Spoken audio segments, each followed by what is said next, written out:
لا إله إلا الله لا إله إلا الله لا إله نحمده ونصلي على رسوله الكريم اما بعد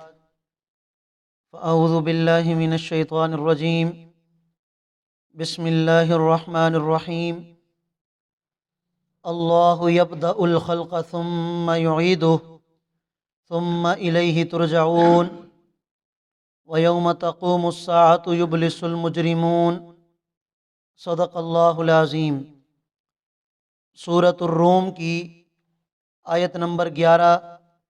اور 12 آپ حضرات کے سامنے تلاوت کی ہیں۔ آیات کریمہ کا ترجمہ یہ ہے، اللہ رب العالمین ارشاد فرما رہے ہیں کہ اللہ تعالیٰ ہی مخلوق کی ابتدا کرتے ہیں، ثم یعیدہ، پھر دوبارہ بھی اللہ تعالیٰ ہی پیدا فرمائیں گے، ثم الیہ ترجعون، پھر تم سارے کے سارے اللہ کی طرف لوٹائے جاؤ گے۔ اور جس دن قیامت قائم ہوگی، یبلس المجرمون، تو جرم کرنے والے اس دن نا امید ہو جائیں گے۔ سورہ مبارکہ کے شروع میں آپ حضرات کے سامنے یہ بات عرض کی تھی کہ چونکہ یہ مکی صورت ہے تو مکہ کے زمانے میں زیادہ تر 3 بنیادی عقائد پر بات ہوتی تھی، عقیدہ توحید، عقیدہ رسالت اور عقیدہ آخرت۔ مشرکین مکہ کی طرف سے اپنے شرک کو ثابت کرنے کے لیے عجیب و غریب قسم کے شوشے چھوڑے جاتے تھے، انہی کا جواب اللہ رب العالمین اس آیت کریمہ میں بیان فرما رہے ہیں۔ چنانچہ ان کی طرف سے ایک شوشہ تو یہ چھوڑا جاتا تھا، اَإِذَا مِتْنَا وَكُنَّا تُرَابًا أَإِنَّا لَمُخْرَجُونَ، کہ جب ہمارے اوپر موت آ جائے گی اور ہم مٹی بن جائیں گے، ہماری ہڈیاں، ہمارے جسم بوسیدہ ہو جائیں گے، تو کیا ہم دوبارہ زندہ ہوں گے؟ ذَلِكَ رَجْعٌ بَعِيدٌ، یہ تو ناممکن سی بات ہے۔ سورہ یاسین میں اللہ رب العالمین ارشاد فرماتے ہیں کہ مشرکین مکہ یہ شوشہ چھوڑا کرتے تھے، مَن يُحْيِي الْعِظَامَ وَهِيَ رَمِيمٌ، کہ جب ہماری ہڈیاں بوسیدہ ہو جائیں گی تو ان کو کون دوبارہ زندہ کرے گا؟ تو اللہ رب العالمین جواب ارشاد فرما رہے ہیں کہ اللہ تعالیٰ کی ذات وہ ذات ہے کہ جس نے تمام انسانوں کو پہلی مرتبہ پیدا کیا، اور یہ تجربہ ہے، یہ مشاہدہ ہے کہ کسی بھی چیز کی ابتدا مشکل ہوتی ہے، اس کو پہلی بار بنانا مشکل ہوتا ہے، جب ایک مرتبہ اس کا ڈھانچہ بن جائے، وہ چیز وجود میں آ جائے، دوسری مرتبہ پیدا کرنا تو کوئی مشکل ہی نہیں۔ اللہ فرماتے ہیں کہ جب میں نے تمہیں پہلی مرتبہ پیدا کر لیا تو دوسری مرتبہ پیدا کرنا یہ میرے لیے بالکل آسان ہے۔ اللہ ہی مخلوق کی ابتدا کرتے ہیں، پھر دوبارہ بھی اللہ ہی زندہ فرمائیں گے، اور زندہ ہونے کے بعد تم سب کے سب اللہ کے پاس لوٹائے جاؤ گے۔ اب جب اللہ کی بارگاہ میں پہنچ جائیں گے،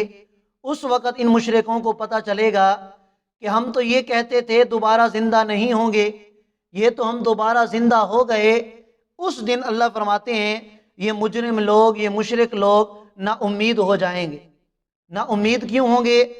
اس کی دلیل اللہ نے خود آگے بیان فرمائی ہے۔ فرمایا وَلَمْ يَكُنْ لَهُم مِّن شُرَكَائِهِمْ شُفَعَاء، کہ انہوں نے جن کو دنیا میں شریک بنا رکھا تھا اللہ کا،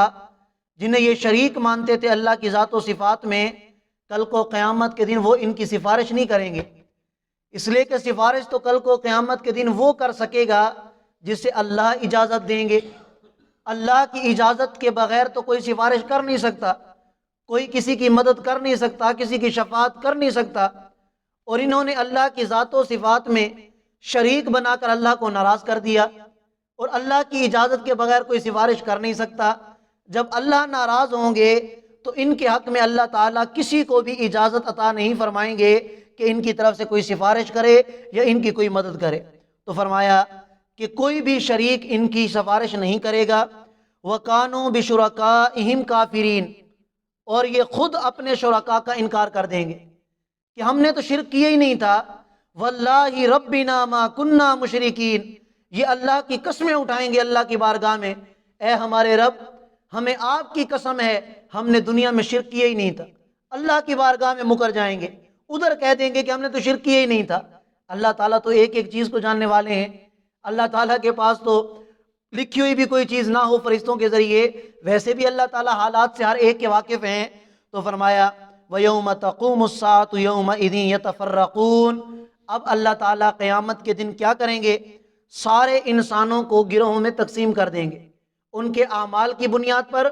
اور ان کے عقائد کی بنیاد پر اللہ تعالیٰ ان کو تقسیم فرما دیں گے۔ فَأَمَّا الَّذِينَ آمَنُوا وَعَمِلُوا الصَّالِحَاتِ، اب جو لوگ ایمان جنہوں نے قبول کیا اور پوری زندگی نیک اعمال پر گزارتے رہے، فرمایا فَهُمْ فِي رَوْضَةٍ يُحْبَرُونَ، وہ ایسے جنت کے باغات میں ہوں گے کہ جنت کے باغات کے ذریعے انہیں خوش کر دیا جائے گا،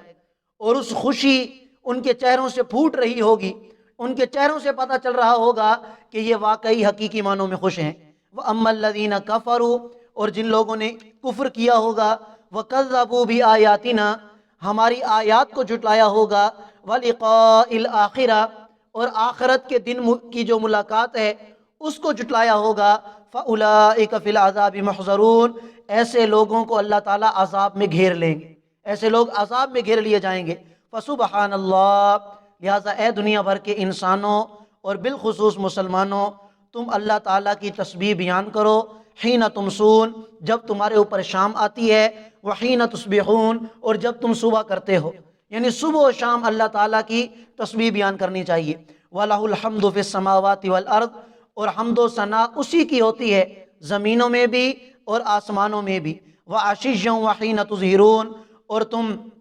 عشاء کے وقت بھی اللہ تعالیٰ کی تسبیح بیان کرو، وحین تظہرون، اور ظہر کے وقت بھی اللہ کی تسبیح بیان کرو۔ غرض ہر نماز کے بعد اللہ تعالیٰ کی حمد و ثنا اور تسبیح بیان کرنی چاہیے، جیسا کہ حدیث پاک میں آتا ہے، نبی کریم صلی اللہ علیہ وسلم نے ارشاد فرمایا کہ ہر فرض نماز کے بعد 33 مرتبہ سبحان اللہ، 33 مرتبہ الحمدللہ، اور 34 مرتبہ اللہ اکبر، یہ پڑھ لینا چاہیے۔ اور بعض روایات میں ان کی تعداد 25 بھی آتی ہے،